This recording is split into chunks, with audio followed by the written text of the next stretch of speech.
Hello, everybody. Welcome to Cartridge Quarters, the live version, technically, for those who are listening to it live. Some of them are listening to it, obviously, Saturday morning like they normally do. My name is Adam C.S. Radical. We got Jin and Chris over here to my right. We just, at the time, got off the Final Fantasy 25th anniversary for Final Fantasy VII, I should say. So we are doing a live show on Twitch right this moment. If you're listening to it not on Twitch, obviously it's not live. I don't know what you're thinking. You're clearly listening to this on your own time. But we figure what a good idea would be to literally spend this show going off what we just saw in this 10-minute presentation, and then we still have other things to talk about, like the PlayStation Premium tier, because believe me, I got some things to say about it. If anybody's coming here from our main podcast audience, they probably saw the Pixel Play show from Wednesday or Thursday, because apparently I'm an idiot and forgot to upload one of them on the same day. Apparently when I YouTube calendared it, I clicked Thursday, but the audio version went up Wednesday, no problem, so I'm a genius. I'm really smart. I think that's what it is. I think it's you're a genius. But they already know how I feel about the premium tiers. I may or may not have gotten triggered in that conversation, but we get to do it again. Yay! This time you get to be in it. I pointed at the wrong part of the camera. You get to be in it. Me. This guy. And then we'll do our usual shtick of just talking about how old we are, and then that'll do it for the show. So, first off, Chris, how are you doing? I'm doing fantastic. We just saw some really cool Final Fantasy VII celebration stuff, and I liked the fact they made it only 10 minutes. They took what they had. They did 1, 2, 3, 4. Okay, have a great day. Yeah, I definitely appreciate that they didn't waste too much time with it. It was just trailer, brief, noting about it, and then just up to the next trailer. Didn't go too crazy. They didn't have, some weird interview where it was really awkward. They didn't, oversell. It was just look, we got this, we got this, we got this, we got this, bye. I always appreciate that stuff. Yeah, I like when they do that, because it's state of play seems to be pretty good with that. Even if when they're bad state of plays, at least it's just here's a trailer, here's a trailer, here's a trailer, here's somebody saying kind of something, here's a trailer. Nintendo Directs, same idea, here's a trailer, here's a trailer, here's a trailer, here's a trailer. I don't like when there's a lot of weird filler and it's just people talking for so long about everything. It's listen, we don't need all of that interview. That can be a side thing. I know that it's got some stuff, there are definitely people who want to hear that stuff. But don't throw it in the middle of all these other announcements. Do a side thing. Hey, by the way, we're doing a side panel or a side showcase or whatever, and we're going to go and do a deep dive about this game specifically. Yeah, 100%. So, otherwise, with the presentation itself, I feel like they did everything that they needed to do, unless they were going to have some surprise announcement of, another completely off-brand title. But we knew that they were going to probably port the first part of the remake at some point. It's only on PlayStation still and Epic, so it made sense that it went somewhere. So let's just start from the very top. So they announced that it's going to be coming to Steam. I believe they said it would be tomorrow. Yeah, tomorrow. It's ready. Now, I like that. Obviously, more people getting to play stuff. I'm proud of that. I'm a little disappointed that that's all it is, because that still leaves out Switch users. That still leaves out Xbox users. I said it in the live stream when we were doing the reactions to the presentation that I'm a little concerned that this might be putting more fuel to the fire that Sony and Square are possibly working on a purchase together. Yes. So which I'm still iffy about. I kind of like it. I don't like it at all because I don't like the monopolization. Yeah, you but don't like the monopolization. If there's one company that I would rather control or control Square, I feel like Sony would be the better option anyway. Yeah, I think that it would be good. And I almost feel like if Sony took over, they might make some better business decisions and fix. Yeah, that would be the hope too. Yeah. But in a way, I don't want them to. Because if Square stays alone, they continue to make really stupid decisions once in a while, and we get to have a show that we can talk about them. So for that sake, maybe Sony shouldn't buy them. Maybe Sony should buy us. I feel like we're going to have to pay for that. No, they buy us. Sony, 100,000. We'll take it. You own us. That's a number. That's a number. I picked a random number. And then I was like, that's so high, that's good. And I'm like, wait a minute, but for how long do they own us? Wait a minute. I don't know, for $100,000, I'll take a lot of things, honestly. This is true. We are definitely sellouts. Oh, 100%. I'll wear a Sony shirt every day. I don't care. But in terms of it just being on Steam, that's fine. I would be very interested too with the modding community, what they can do with that. There will be nude mods the first day. I've already been served a lot of very questionable YouTube videos of mods for Final Fantasy VII Remake while I'm just trying to look at my normal YouTube feed. And I'm like, whoa, all right, that's still on YouTube, and I get it. Technically, it can be there, but like it's close. Where Is there a train boss in the first remake? I can't remember. a train I don't boss? think there was a train. Like there was the train graveyard. I don't think they did anything with the trains though in terms of No. bosses. Because I was gonna say this would be a perfect time for Thomas the Tank Engine as a boss. Yeah, and we could suplex Thomas the Tank Engine to throw some Final Fantasy VI in there. Yeah, that's a shame that we can't do that. But yeah, Yeah. I mean, again, what else is there really to say? It's just getting ported somewhere else. That's fine. It's good to see it on other consoles. I would have really liked to see it on Switch, especially. But I'm starting to wonder if maybe the hardware might just be too much for it, or if they really have to de-res it to the point that it's gonna look really bad. I I think do what they wonder would have that. done, yeah, it's like Guardians of the Galaxy, Control, Hitman Collection, Kingdom Hearts Collection or Kingdom Hearts 3. They're all on Switch, but they're a cloud version where you stream it to the Switch. So Mhm. you still pay the full price and you have to stream it. It it I mean, if you have good internet, you probably don't even notice it looks fine. But it isn't exactly the best version of it because if like you go into a car to go somewhere, you can't play your game. So I think it's kind of just it's good to have it on there because why not for people who that's all they've got. But I feel like Remake would have definitely been a streaming cloud version. They wouldn't have been cloud version. Yeah. Uh, And I mean, otherwise, hopefully it gets on Xbox at some point, but we'll obviously see soon. I imagine if we don't hear anything in the next 12 months, that's a sure sign that Sony's got some sort of working agreement with Square on this series. yeah, 100%, 100%. After that, we got some mobile stuff. Not the biggest deal, like more First Soldier content, whatever. If you're into that, cool, I guess. The other thing, and it was disappointing for us, is that I believe it was called Ever Crisis, where they were showing what looked like a mixture between like Final Fantasy VII, like laced with like World of Final Fantasy, sort of not that totally level of chibi, but like kind of like a mix between the two. Yeah, And it looked pretty neat. Like it looked like if you were taking almost kind of like what they did with the Final Fantasy like four and actually specifically four is the one I can think of when they redid it for the mobile DS phones where they had and it a mobile. lot Yeah, more like 3D and kind of making them taller so they didn't look like tiny as shit. And it looks like that's kind of what they did with this mobile version, but again, it's just mobile version and seemed like a perfect thing that could have been put on Switch as well if we're going to that direction. yeah. Because if you can't put the full remake on Switch, do what they did with Final Fantasy 15, which is Final Fantasy 15 Pocket Edition. It was for mobile first, and it came to Switch and PC later. But still, it did show up, and it was just this chibi version of the full game. Like I don't, it's weird. They took the entire game and just changed the graphics to really downscale it, but in a way that doesn't look like they made it lower res. They actually made a version that's cartoony and will work on the system very well. This looked very much like that and would be perfect. If it does come to Switch, I will. I mean, depending on reviews that it like actually works, I would 100% pick that up on Switch. Yeah, it's definitely an interesting because I mean, just playing the because you're assuming that it's based off the original storyline, so it's not going to be like the remake storyline. So to Mm. go back and play like the original game but with a fresh look, because I know a lot of people that have played like when it got remastered onto a PS4. I mean, it's cool, but it's still not really that much of a difference. Whereas I think with this specific graphics change, that you'll definitely feel a different sense of things. Oh yeah, 100%. So it would feel almost sort of new, even though it's not. But either way, again, cool thing. I'm happy that it's there. As always, any other option I'll take.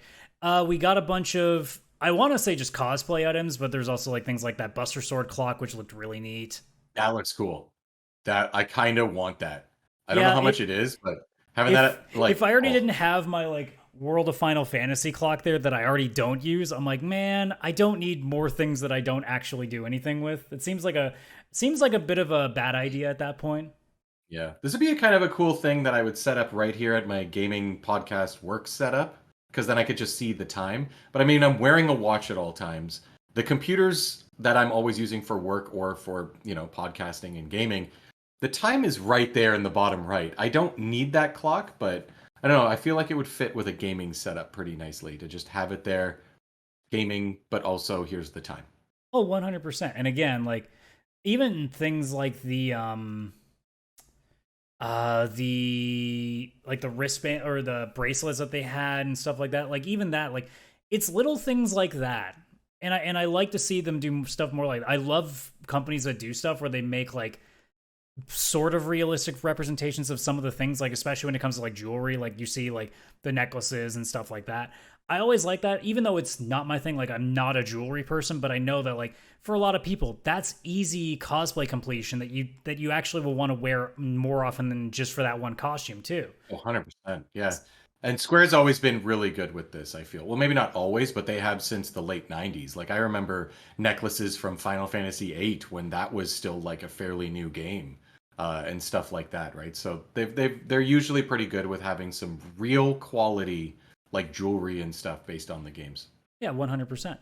Let's see. What was the next thing? Was it? I think the only two things that are left are obviously the two biggest ones. Yeah. So we had what was rumored and obviously is now true. Crisis Core is getting what looks to be a remake. It doesn't look like a remaster because I think they've overhauled it to a point both in terms of its graphics and its gameplay. I do think they've changed quite a bit of it. Now, that being said, I don't actually know the answer because I didn't play the games themselves, but I've seen little bits here and there. It looks like it's a lot different. Yeah, it does look like it would be a remake. Yeah, I would say, if I had to guess. And I mean, again, like I'm super excited about that, especially because it'll be coming out this winter, so that's something to look forward to at the end of the year because I've never played it. Yeah, same. This is one of those ones that escaped me because I did not have a PSP way back then. I got a Vita later, so I guess I could load it up on there and play it. But at this point, why would I play it on the Vita when I can just wait and do it like on a PS5 or this if I really want to go portable, like the Switch, which is a much bigger screen than the Vita. And we So know it's I'm for, very I believe, excited. everything, so it's going to be Yeah. accessible for anybody. So Yeah, it looked like it said Xbox One and Xbox Series X and S. It said PS, excuse me, PS4, PS5. So I don't know if it's going to be like a PS4 version, but it'll just work on PS5, or I wonder if there'll be like some like frame rate things with the oh yeah, you'll PS5 probably see version and like the stuff. 60 frames, probably either like a 1440p upres, something like that. I don't think you'll see like well, you might see 4K. It depends, but like they didn't clarify. I wouldn't be Yeah. surprised if it's more just 1440 with 60 frames, Yeah, which is yeah. fine. Oh yeah, absolutely. Like even that for like that kind of looking game, it works perfectly. You don't need like 120 frames and stuff like that No, not at with all. it. I mean, now don't get me wrong, you kind of will in a little bit because I mean, Cloud's got competition now. If we're gonna get a full game of the of Hunk with black hair now, because Dad Zach, Yeah, he's a absolutely. good looking dude. Now I don't know if he's gonna be able to compete with Cloud because we can't. I don't think there's any scene in this game where Aerith manages to get him in a dress, so that's unfortunate.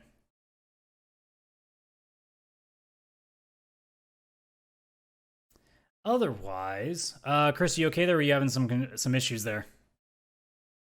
I think we're having issues on his end, so he's working with that. So in the meantime, I will move on to the last thing that we had here, obviously, which was part two.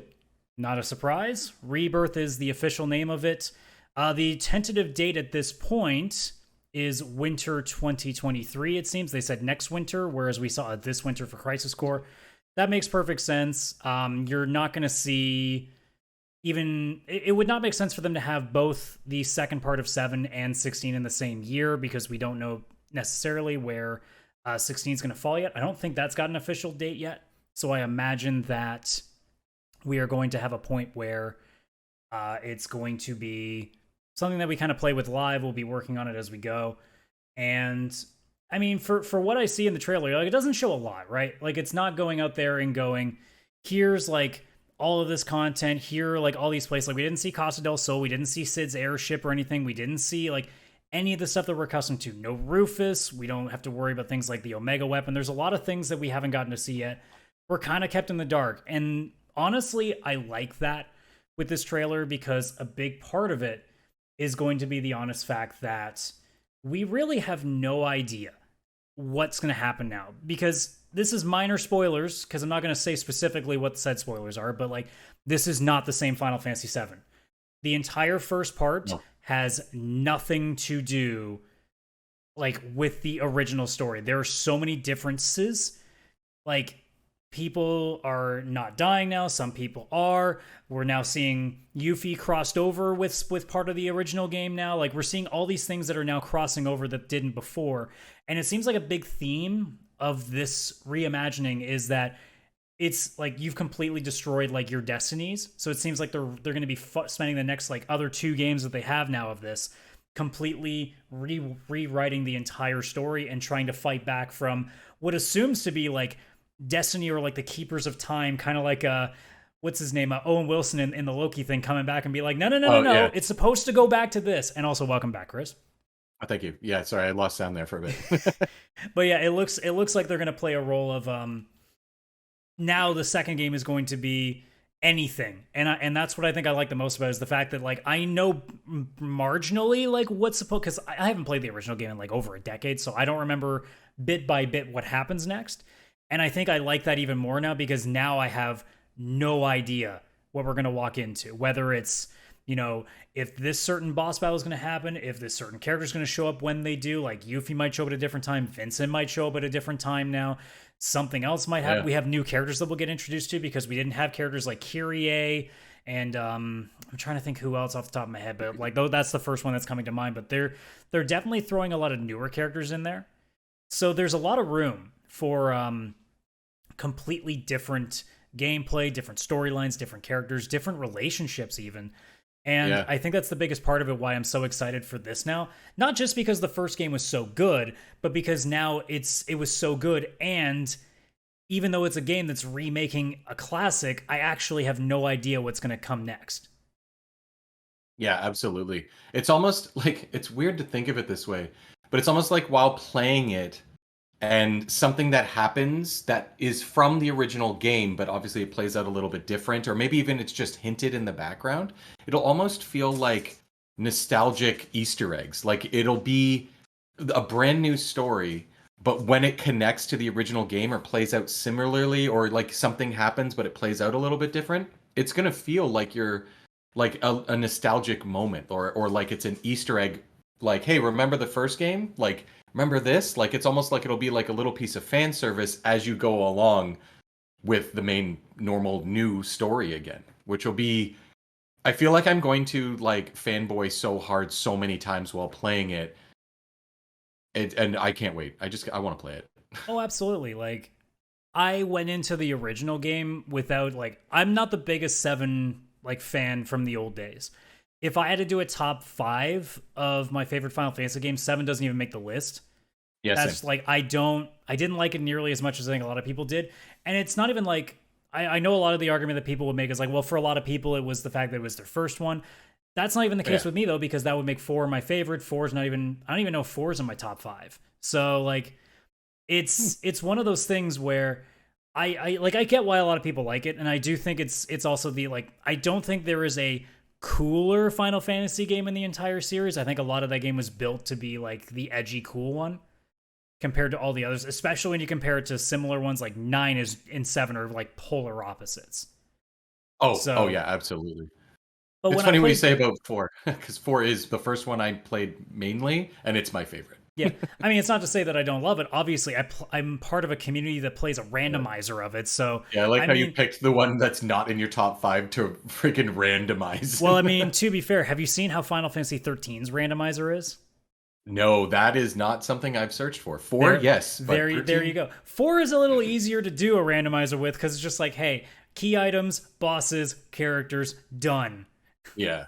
Whereas 6, like, I've understood that 6's randomizer is a little bit weirder, because it's more things like you have to get like a certain number of espers. It has like, because there isn't key items, there isn't things that unlock. It's more or less just you need to have some sort of counting mechanism, and I haven't yet to try it. Although I hear it's supposed to be doing a race at a SGDQ, so I'm definitely interested to check that out just to see how it runs, because I haven't looked at it before.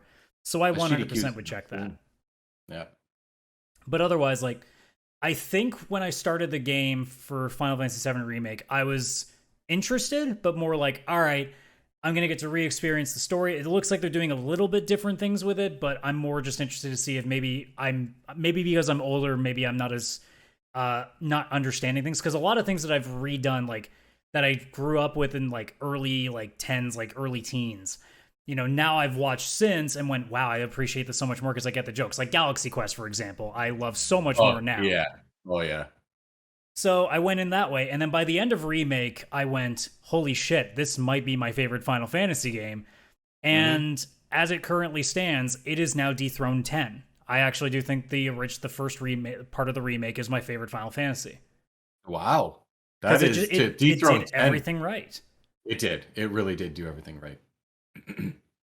And by everything right, I meant it just made Cloud gorgeous. That's it. Every character in that entire game is stupid attractive. It doesn't make sense. Every NPC, everybody you talk to, a character you play as, a character you don't play as, everybody is stupid attractive. Where is this place? How Can do I you go there? can you imagine like somebody on the Square Enix staff that is so like surprised that there's so much pornographic material that's been made of all these character models? Also, all these people live in the slums. You cannot get that jacked and have not enough money for food. Screw Do off. you know how long that you spend on the hanging pipes from these dilapidated buildings just doing pull-ups? Oh, you know what? Maybe that's what it is. Yeah, every time they want to go somewhere, it seems they have to like climb destroyed skyscrapers and stuff. I mean, So also I guess you went to the gym out near the Honeybee. Like all those that's guys true. do all day is squat. Clearly Oh something my is going to god. come out of it. Yeah, that and the pull-ups. That is true. Okay, Oh, that fine. fucking Fine. mini game. That was a fun You one. want to talk about sweating? The final like version of that mini game where I'm just like frantically trying to press buttons in time to get as many pull-ups in. Oh man. Yeah, that was a fun game. That is fun. But yeah, I really did feel like they did everything right because I honestly don't have anybody that I don't like from that game. And a lot Yeah. of characters that I used to not like from the original, I love now. Like I didn't give a shit about Biggs, Wedge, and Jesse, and I love all three of them. Yes, they have so much more personality now. Aerith, I wasn't too big on, so it didn't hurt my feelings when she dies in the original. I know, spoiler alert for a multi-decade old game, but like now and don't get me wrong, there's a little bit of bias because she has a potty mouth in in the new remakes now. So there's a little bias there. But like Oh I yeah. definitely like her so much more because it seems like now with especially her voice actress who did a tremendous job. They've made Oh, her seem she like did. this like really like she's not afraid to sass you, and I love Yeah. that. Yeah. When she swore that first time, I was like, what just happened? Where is Aerith? Who is this new girl? Is that when the timekeepers or whatever in the game were like, No, what? that's Things are when they're different. climbing a ladder. Yeah, yeah. And like it just slightly No, like I she's like no, I can take care of myself. Ladder breaks. Shit. yeah. No, I mean, is that when whatever Destiny in the Oh, you mean game woke up and was that's like, when the tornado started coming in to be like whoa oh whoa whoa fuck, whoa whoa. wait a minute, wait a minute, did that girl just swear? That's no, okay, no, something's wrong. That's not part of the lore. But like, Definitely, that's enough. what are you looking for with this rebirth? Like, what do you Honestly, expect to see? Because I mean, if you might remember more about what comes after Midgar than I do, because I kind of vaguely, like, I could not tell you the order of like places you visit now. oh, I definitely remember because I actually replayed 7 on the Switch last year. So I played through it and remember now, I mean, everything's really fresh in my mind. Honestly, with this one, I just want them to continue what they're doing. I honestly, if it was the same game, same level of graphics, same everything, only they're just continuing the story and there's obviously a new setting, I'll be hype as shit. I'll be so excited. I mean, the only thing I guess I would like to see is just I want to see what they're going to do with all these environments now that we're out of Midgar. Like I want to see what the towns look like. I want to see what the mountain ranges they have to go through look like. I want to see, is there going to be an overworld? Probably not. But Yeah, like you imagine any, it's going to be like similar to what they kind of did at the epilogue of Intergrade, or I guess it's yeah, Intermission because that's technically the name of the DLC, where sorry, they're just intermission. showing like the brief like thing of them walking. Yeah, I and figure they'll there's going to probably be do something like cutscenes that. to kind of separate it. Yeah, cutscenes, maybe like a little bit of a hallway walking part, which is fine. I think, excuse me, for that works perfect. Really, I just want to see some of the environments, like where the entire first game, I don't think we ever saw the sun really shining ever. There was no You sun. did a little bit, but very rarely. Yeah, I want to see them walking like mountain range or a town or whatever when it's daylight. Like I want to see what these characters look like Well, what's the when first it's place not. that they end up in? I can't remember the name of a town. there is a town that you go to. Because I You imagine it spend will the night probably. I there. think it was daytime in the original game when you go there, so I Yes. imagine that will be the case. I can't remember the name of the town, but you get there, you get a room in the inn, and Cloud actually tells the story, his version of the story of what happened back at Niflheim, and it goes through that whole cutscene and backstory and everything that actually takes a couple hours to go through. The upside to being live is we have people now that can tell us answers. One of our chatters is saying it's calm, which does sound correct to me. It is calm. It is calm. Yeah, you get to calm. You get the backstory of what happened in Niflheim and everything 5 years ago. You get the Sephiroth story and all that. But that's weird because that's when you really start to get the Sephiroth story, where we kind of got more Sephiroth in the remake version. So it'll be interesting to see what they do there. Then obviously you go to the Chocobo farm or whatever, get your first Chocobo because you have to go past the Midgar Golem or whatever that tall snake was. Remember, it was like in a pond and it was swimming around, and if you tried to walk, you'd have to fight it. To get a Chocobo, you can run past it. You go through a cave. You see the Turks. They show up again. Which we haven't seen Elena yet, so you know she's going to probably come into play in this one. Yes, I think that's actually in Final Fantasy VII when she comes into play. It's right there. And then you can continue through. I think you get to that Fort Condor, end up in where Red 13's from, Cosmo Canyon, and like that's another thing. I didn't care much for Red 13 in the original game. Holy God, his voice actor is so good in the remake. Oh, he is so good now. Yeah. They're gonna make Kate Sith amazing. I don't know how, but they're gonna figure it out. Mm-hmm. And I'm here for it. Yeah, now that they've confirmed that there's only 2 more games and there's so much more, the Gold Saucer, Juno or Junon or whatever it's called, I think it's Junon. Where there's the big cannon, but you have to be a part of that parade. You have to get on that ferry that takes you over to Costa del Sol or whatever, where everybody's in bikinis. And you want a bad pun for Final Fantasy? I have a good list of Final Fantasy VII puns. I made a good one. Do you know why houses in Gaia are so expensive? Why? Because it costs you your soul. Oh my God. Using it later. I don't know when, but I want it. That's fantastic. Actually, I figured out what I want to see in this game. There's a part in the original game where there's a ferry that takes you all from Junon to Costa del Sol. During it, you have to fight Genova, and a lot of people on the ship die. You all sneak onto the ship dressed up as sailors. And Red 13 has a sailor suit on and is going like this on his hind legs, just back and forth with his tail out, and it's a comedic relief moment, which is great in the old game. But in the new game, I want to see what the hell they're going to do with Red 13 in a sailor suit, how he's trying to pass as a human. I want to see that. They did the Cloud cross-dress and stuff, so they better fucking do Red 13 in a sailor outfit. That's what I want to see. And if that's in the third game, then I'm going to be so confused because there's like 70 hours worth of content after that happens. So that has to be in the second game. I have one one like ask of Square. If you're gonna do similar camera styles in that part of like Nibelheim when they're in the basement library and like they have the weird like diagonal camera, call Sam Raimi for his referencing. That's all I'm asking. Because if anybody's gonna do crazy shit like that in that scene, get Sam on there. He'll make it work. He'll tell you exactly what angles to use. I look forward to the Bruce Campbell cameo in Final Fantasy VII Remake 2. I'm in for that. Are you kidding me? I mean, I wouldn't be upset. I wouldn't be mad. Actually, you know what? Make Bruce Campbell Sid. I can work with that. Oh my God, he kind of is. I don't know. But like maybe not Bruce Campbell now. He's a bit older. Well, no, it's just the voice. You don't got to worry about it being his person. Oh, right. I keep forgetting it's a video game, not a movie. What am I doing? No. We're not doing a live action. Like, Advent Children already came and went. We don't talk about it, even though I actually like it because it's just a fanboy experience. But hey. It is a fanboy experience, yeah. But like otherwise, I mean, I'm trying to think of what happens because there's 3 discs of the game, if I'm not mistaken. So I'm trying to remember who all comes in the second disc. I'm pretty sure every character I think does show up that you have in your party by the end of disc 2. Yes, because the third disc is basically just there's a couple side missions, but mostly it's go to the crater, go to the final boss. Yeah. The third disc is just the final. So you would hope that we get everybody, and obviously, like Yuffie will come in. We've already seen her DLC, so we know she's there. By the way, I love how so many people were like, "Oh my God, I love Yuffie now." I'm like, "You didn't before? Why?" And they're like, "Well, she was annoying." I'm like, "Have you ever watched anime? That's literally like 90% of anime girls." Yeah, that was definitely a lot of people probably played that game before they were introduced to anime. If they played And then it 5 years later, they were like, "This is my everything. Like every character I want is like this. this." My everything. Yeah.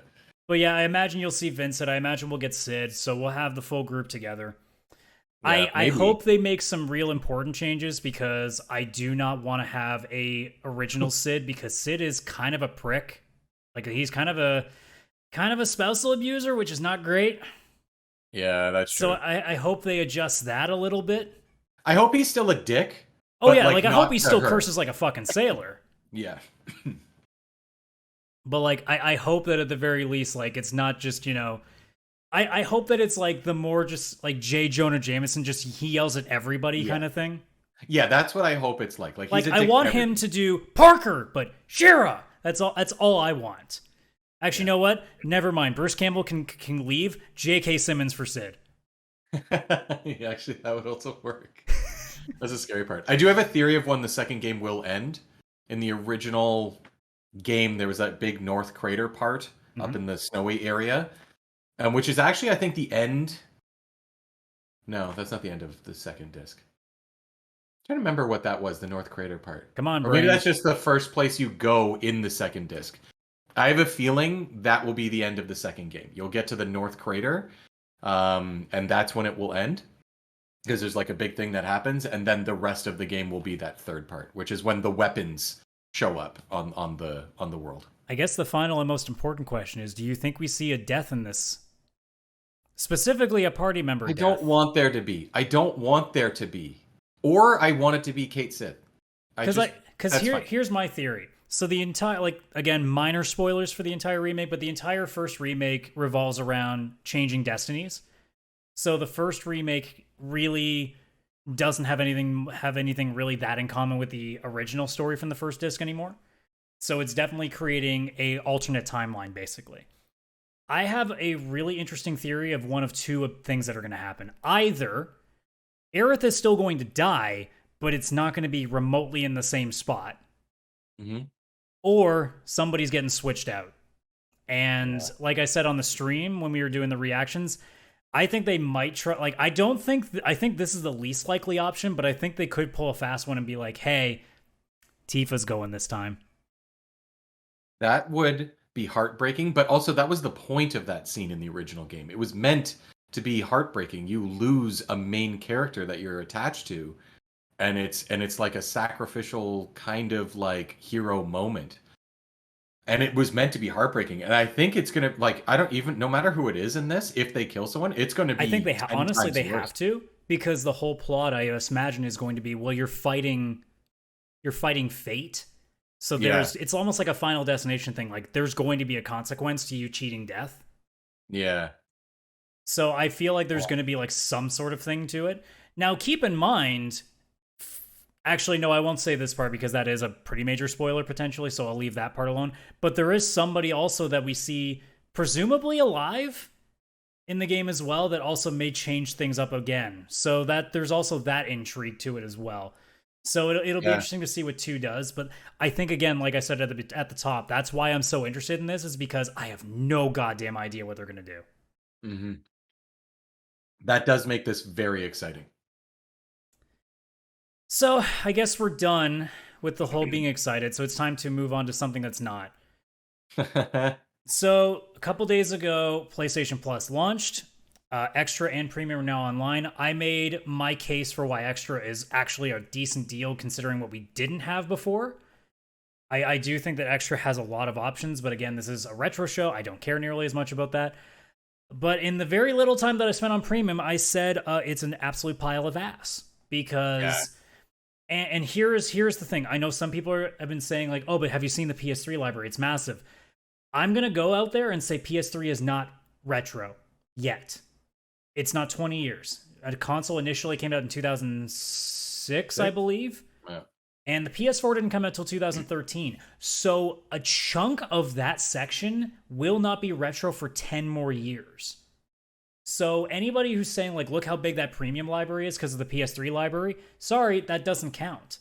Because when you look at the PS2 and PS1 combined, it's like 30. Yeah, it's very small. And to make you pay extra money for that is unacceptable.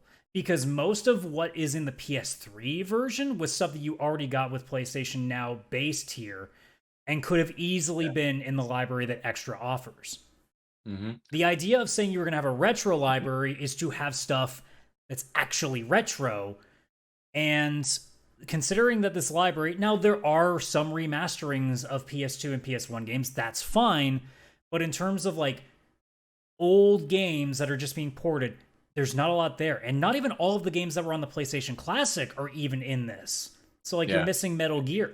Like you're missing certain things that aren't there at all. It's just a very perplexing situation. Now, it's possible that maybe 6 months down the line, there's going to be a bunch more. Maybe they just couldn't get them all ready in time. Maybe things weren't cooperating with the code. I have no idea. I'm not a tech expert. I couldn't tell you what it's going to be like to emulate these things. All I know is, it seems like nobody are having problems doing that on PC. So what's so hard about doing this on this console that is a gigantically overbalanced PC? Yeah. But like, yeah, it's definitely, it's small, that library.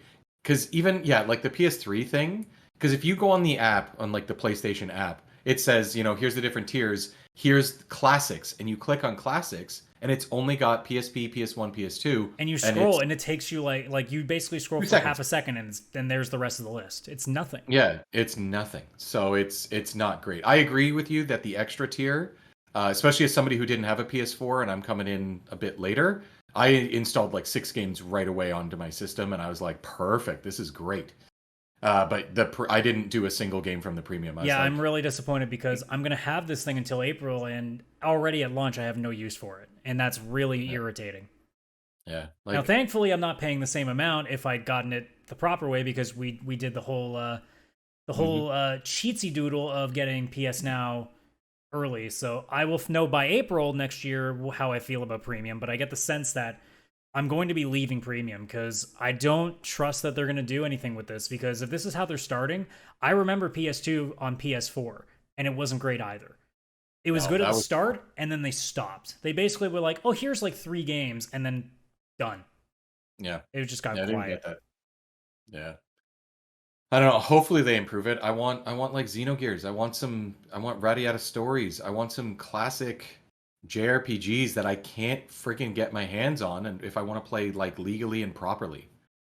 I mean, we can't expect them to get everything. We already knew that going in, but like, I expected that list to be not even necessarily better, but at least quantity like bigger. Yep. Like even if it was 100 games, but I didn't like know most of them, still that's fine. But at least they've put an effort in to put some stuff on there. But like 30, 40 tops, that's it. From 2 generations. I know, again, you can 3 consoles. I'm sure if you count all the remasterings they did, it's probably like somewhere in the like under 100, but like above 50.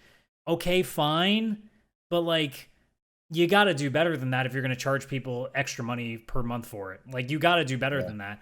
So within the rest of this year, they better alleviate that, because otherwise it's going to be a point that like everybody should be putting up PSAs. Like, I'll already do it right now. Do not buy premium until you see the library improve, because it's not worth it. The game trials, even, I look at the game trials, there's not that many. It's cool that they're there, but it's not worth paying $3-4 extra bucks a month. No, it's almost like the cost of getting those game trials would be better spent going towards some of the games. I mean, the game trials almost, you can just wait for them to get thrown in the extra tier, and then you can just download the full game and just figure out in 2 hours if you want to play it and then delete it. Yeah, exactly. Yeah, they'll be there soon, because they're like, there's a couple good games in there, but I mean, read a review at that point. Don't spend the money to get premium just for those. Yeah. It's not worth it. It's not. It's nice that they're there, but it's not worth it to get that. It would have been a great addition to a really good tier of retro games, but instead it's a bunch of demos next to nothing, basically. It's not great.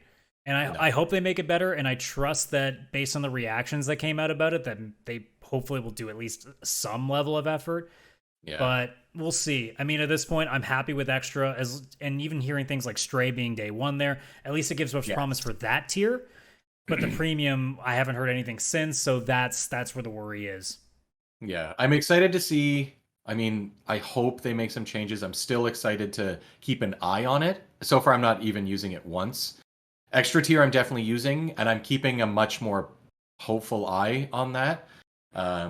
because like again they're adding Stray like you said, and there's already some good games on there, and I'm thinking they're going to keep adding it. There's a possibility I'll have that with Game Pass, and I mean I'll never need to buy a game unless there's like a really good Switch game or something that I really want, or a game on PC to play with you.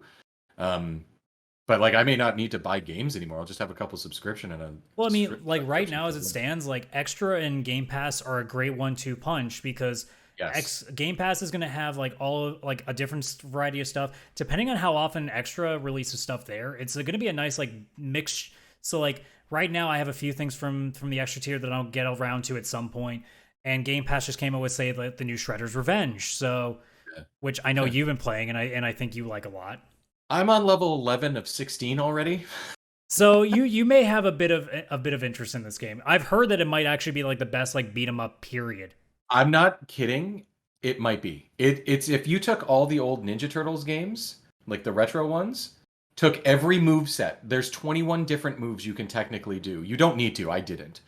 But take every move that's ever been in any of the Ninja Turtles beat 'em ups, throw them in there, throw in a bunch of the characters, throw in references to levels from the other games and stuff, add in collectibles in each level, secrets that you can unlock, like some like characters and stuff, side quests. You can go back and replay levels on like a world map. It's possibly the greatest beat 'em up I've ever played in my life, and the music, insane, so good. I've seen a number of reviews about it so far, and they are all extremely positive. So I'm very excited, especially because it'll be on Game Pass first, so that way I can play Yeah. without spending money. I guarantee you, if it's as good as as I think it's going to be, that's a game that I'll definitely buy somewhere down the road to give them some Oh, some 100%. sort of money and you know rep. What's I don't can't think of the word what the word I'm looking for is, but whatever. Just to be Yeah. like, hey, sorry for technically not giving you any money. Here's some back. Yeah. Now Microsoft just gave them their money on your behalf. Yeah, but yeah, okay, let's call it a I tip. also There will we be go. picking it up. It's a tip. We'll go Yeah, with we'll that. give them a tip. Oh yeah, no, 100%. I'll be picking it up as well. I'll play it on Game Pass, get as many achievements as possible. As soon as it's removed from Game Pass, I'll pick it up on something, Steam, Xbox, Switch. I don't know. It's Somewhere. everywhere. I mean, It's everywhere. hopefully they have more of the crossplay elements to it because as far as I know, I Mhm. believe it's only crossplay between Xbox and PC. So PlayStation and Switch will not be able to, which is a shame. But hopefully they can alleviate that because I mean, if it's a 6-player co-op game, that sounds like a great game to do on all consoles. The crazy part is while you're playing, you press one button, you can be in the middle of any level, and it'll search for a party to add, and you can just have people hop in and start to play like on level 7 of 16 in the middle of the level. That's really cool. Yeah, Uh, it is really good. I'm really excited to play that. So we are nearing the end of the show, so time to do our favorite part of the show, where we basically have a reality check on how old we are. So Yes. for those watching the stream live, this is called This Week in We're Old, where we go through birthdays of various games that have come out through the last like how many ever years from 2002 backwards, because we look at retro as being 20 games, so or 20 years, so 20 years old.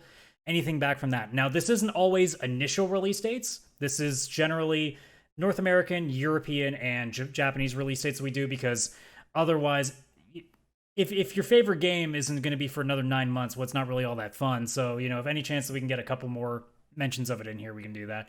It's more of just us being like, oh god, the game's that old?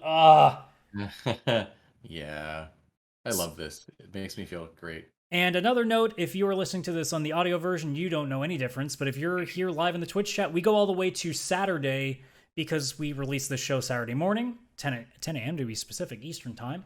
So we're going to be going all the way up to the 18th of June on this list. Now, there are a couple of dead days in here, so we're actually going to get through this list pretty quickly.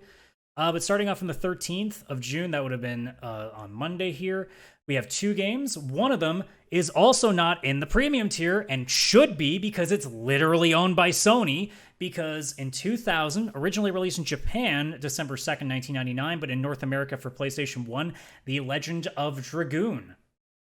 That game is fantastic. Another game that I was hoping would be in the premier tier, premium tier, because I can't get that anywhere. Sony's just like never re-released it. I think it's on PS3. And that seems like a foolproof one because it's literally owned by them. Because that was done by, I believe the old acronym was SCEA. Yeah, I think so. But Sony yeah, it was a Sony yeah. title. They have the rights, I assume. How did they not? Yeah, wouldn't it be weird if they were just like, you know, oh, we sold it off to EA somehow. Could happen. But yeah, as of North American release date, that game is, what's the math? 22? Yeah, we're old. We're already old. I mean, we just watched a 25-year anniversary of Final Fantasy VII, and this was kind of like Sony being like, "Hey, we could do a Final Fantasy VII," And I mean, they did. and they did. That game is so Final Fantasy VII, but in a different universe. It's the weirdest thing to say, but Yep. that's what it is. I would love to see, like, especially with a remake, I would love to see a remake of that because I never got to play the original that much. Like, it was always something that I got to play at a friend's place. So I had it. I played and beat it, but so I good. think Like, I had a copy. I bought one at, I believe it would have been at EB Games, and it didn't work. And it was the only copy they had. oof, scratch disc. Yeah. Probably. Oh, back in those old days. Ugh, I don't miss that either.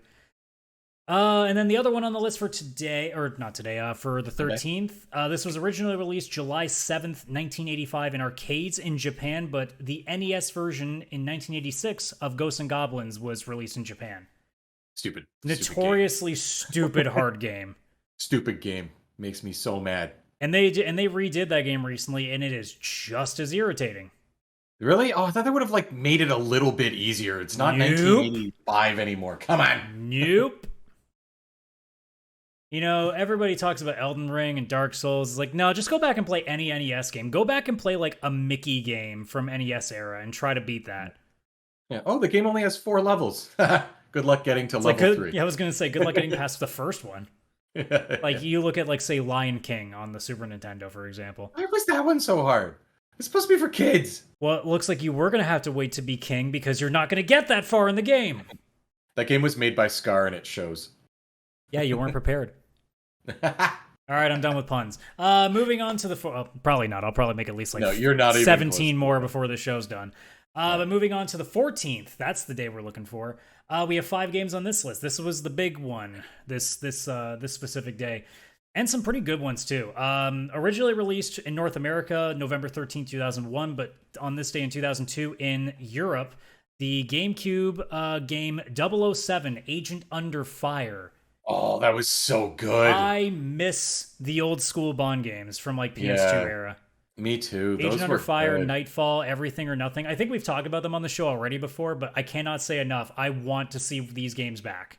I want them back. I want them to be on the premium tier, and I also want them to like get a sequel, like a current gen game about the same thing. Yeah, like I'm pretty tired of just every game these days being like, oh, here's a ex-military shooter that, you know, is super realistic, or here's, you know, our Call of Duty game that's military shooter. There's a theme here. It's always military. And here's the set pieces. And no one else is like, I got a game. Here's this thing where you shoot people with a watch. It's a laser, and it's used to escape trains, okay? I mean, you could also spray people with it. It was funny. That's true, you could. And then here's a multiplayer mode where you can just go around and smack people in the dick, especially if you're Odd Job, because then it's automatically slapping them in the dick. Yeah, that is just dick slappers. Slaps only? Slaps only. Also in 2002, also in Europe, this is... I was about to say there might have been 3 of them, but no, there's one for Xbox. So this was originally released for GameCube October 26, 2001 in Japan, but Europe on this day got the release of Pikmin. Ooh. I never owned a GameCube, so I never got to play the Pikmin games. I guess I could have on the Wii, but I also never looked at those as being like my thing because it looked kind of like strategy-esque, and those games have always never fly with me. Yeah, I had a GameCube that I got used like way after the GameCube was popular. Before the Wii, but like very discounted GameCube. And even I saw Pikmin, I was like, this looks adorable, and I'm sure there's tons of people who love this. It's just, it didn't seem like my thing at the time. I'd probably try it now, but yeah. Well, because I think the newest one would have been 3, I believe. Was it Wii or Switch? I think they put a Switch one out. I feel like they did, or maybe a Wii U one, and it just got re-released on Switch. Google help. Google. Pikmin Switch. Yeah, Pikmin 3 Deluxe. So I think it might have been a Wii U port. Oh, yes, that's probably what it was. Yeah, whenever they throw Deluxe on there, that's a re-release for sure. Yeah. Also 2002, also in Europe, this was initially released November 5th of 2001 for the PlayStation 2 in North America. But for the Xbox specifically, I didn't even realize they didn't come out at the same time, but I guess back in those days, console wars were still pretty big. SSX Tricky, aka one of the best like overall like extreme sports games ever. Oh yeah, that Like was you a you really put fun that and game. Tony Hawk right next to each other, they're both like right there.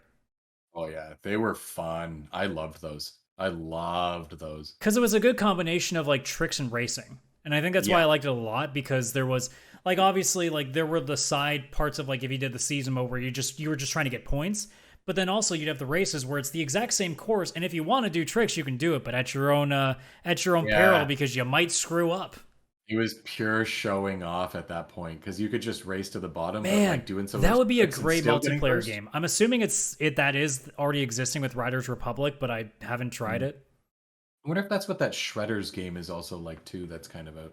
I think that was a little more of a realistic one. I don't know if it did the full. Oh, that yes, it Like is very I want realistic. the full like random ass like rails in the middle of nowhere. There's like this crazy like almost like Casino Nights Sonic level looking like mountain that you go down, and we need Run DMC music in the background. Like that's the Oh, important part. 100%. Yeah, this is the only way it would work. And then last but not least, we got two Japanese Game Boy releases, like original Game Boy releases. So in Wow. 1994, Donkey Kong was put on Game Boy. Yep. And then in 1989, I have no idea what the original release date of this is because like Wikipedia can only do so much, I guess. But Tetris was first put on a Game Boy console in 1989 in Japan.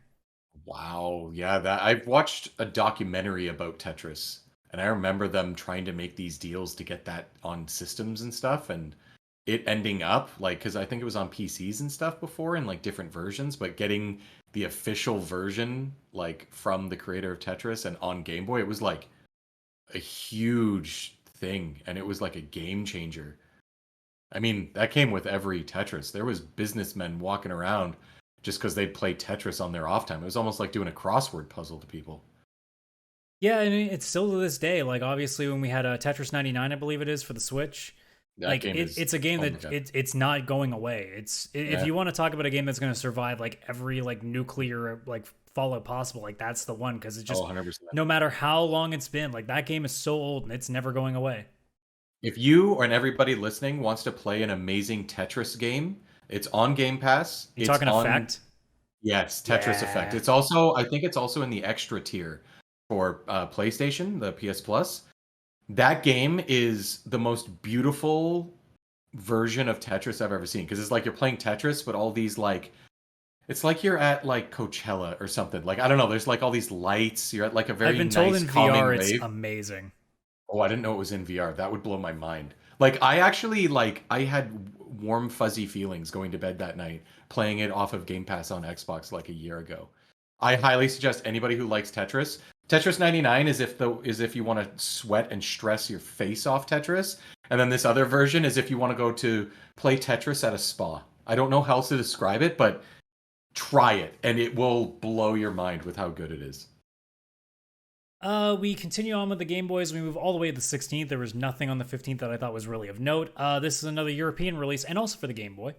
This was initially released September 12th, 1998 in Japan, but Europe in 2000. It took quite a while. That's almost 2 full years since initial release. They finally got Pokemon Yellow. Wow. I never actually played Pokemon Yellow. It's fucking I hard had at the blue. start. Holy shit.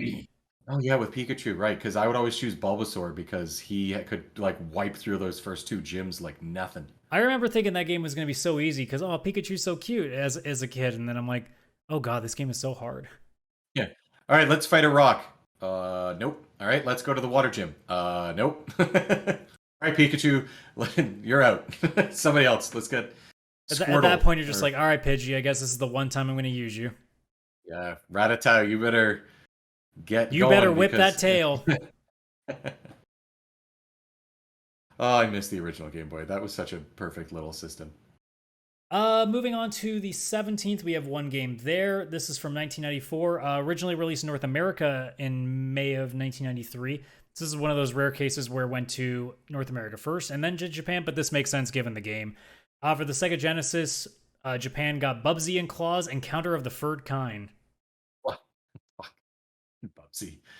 It's like those older games though, they were good. Like The first two Bubsy games are fucking yeah. fantastic. They were definitely trying to cash in on all right, Sonic is popular, Mario's popular, all these animals doing things. We need to get in on this. So let's make all right, what's popular? A cat wearing a shirt. Like Bubsy was the most generic looking character ever But he created. quipped like a son of a bitch. He did quip. They were like, we got to be a little bit different. All right, But Chris, what could possibly go wrong?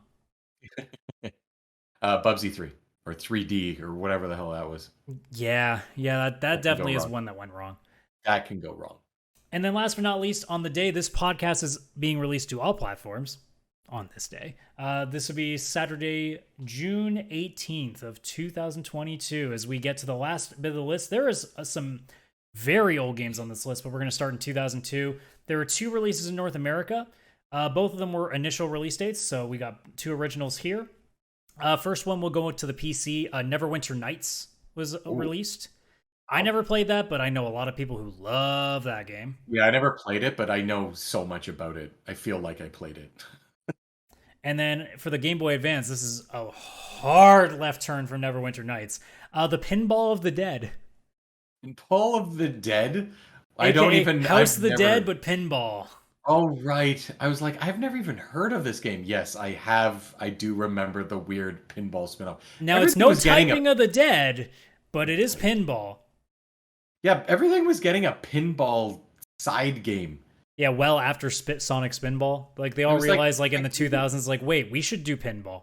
Yeah, Kirby got one, Pokemon got one. Mario got one, I think, later. Mario got one. Was it Game? Yeah, it was Game Boy Advance that Mario got one. It was Game Boy Advance, yeah. Yeah, I think they needed it because they wanted the bumpers. Game Boy Advance was like, oh, a pinball machine, let's do it. Yeah, perfect. That makes sense. And we go way further back for our last 2. Originally released for MS-DOS and Amigas in 1991. But in 1992 in Japan, for specifically Windows 98 systems, wait, that doesn't make any sense. No, it's not Windows 98 because it's 1992. It says PC 98, so my brain went Windows 98. Oh. But I guess that might be some Japanese system specifically. But Eye of the Beholder. Wow. I haven't thought about that game since probably that release date. Yeah, it's been a while. That's a pretty old game. It's only 30 years. Yeah. Wow, that is old. Not as old as this one. 1985.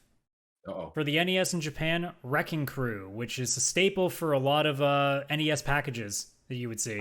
Yes, I've played that on my Switch and other like NES releases on like the Wii, the Wii U. I don't know why. Like, it's a very simple game. That game is only slightly less older than you. Yeah, I know. Ooh, I'm old. I'm 38. Oy. Well, one day I'll appear on this list. It'll be fine. On this day, Chris was born. But yeah, like, that game is fun, but it's like, I mean, at the time it was probably amazing, but like, I don't find anything to write home about. It's just like mindless fun for like 20 minutes, maybe? Well, that was a lot of those things too, right? Like, it was like back in those days, you didn't have... Well, you probably still had a bunch of them, but you didn't have nearly as many people that, were doing the all-day gaming things. Like, back in those days, gaming was more the thing you did, like, after dinner for, like, a half an hour. Yeah, that's true. That is true. And they're, like, based on arcades and stuff, so it was meant to be a quick 20-minute kind of thing. Yeah, they were more designed for quarter suckers back in those days, so... Yeah. You weren't going to play them for that long. It's not like, Final Fantasy is really when you started to see games that were going to have staying power. Yes. Oh, yeah. That would not go well paying quarters for Final Fantasy I. We bring it all the way back, people. All the way back to the top of the show. Uh-oh. Well, that was it, just Final Fantasy. Yeah, Final Fantasy VII. Because that's the last thing on the list. That was our last one. No more old stuff. There was not like some like 45-year-old thing just to make Chris feel really old. Well, that would have been before my time. That would make me feel young. Yeah, but you probably would have remembered and would have been like, oh my god, that thing is 45 years old. This is true. So yeah, that's going to do it for this. I was about to say shorter show, but realistically, we still went an hour. So that didn't change anything. But yeah, thank you so much for joining us, whether you were live in the Twitch chat. That was our first time doing that. Obviously, if you're listening to us on YouTube later on, if you're listening to us on any audio platforms, thank you so much for checking us out. We hope it was a great experience for you guys. We had a lot of fun shooting the shit. And it was we got to talk about Square, and it wasn't negative. That was nice. Oh my god, we did. I didn't realize that until now. That we had a breakthrough. Yeah, we did. I'm gonna have to tell my non-existent therapist about that. Yeah. But yeah, if you guys enjoyed the show, obviously thank you so much for checking us out. If you haven't followed us on all our socials, at the bottom right-hand corner, if you're watching on video, there is a link to our link tree that has all of our socials, link to our Discord, everywhere that you can get your podcasts, whether that's Stitcher, Apple, Spotify, everywhere that you can get them, they're all there. Obviously on YouTube. This specific show always comes out Saturday mornings at 10 a.m. Eastern. Our normal show, the Pixel Play Podcast, which is for the present gaming news, comes out every Wednesday at noon. Other than that being said, thank you so much for checking this out. On behalf of myself and Chris, we hope you enjoy the rest of your evening if you're here live on Twitch. Otherwise, enjoy the rest of your day. And we'll see you on the next show where we'll probably just be right back to talking negative about Square again. Absolutely. Bye, everybody.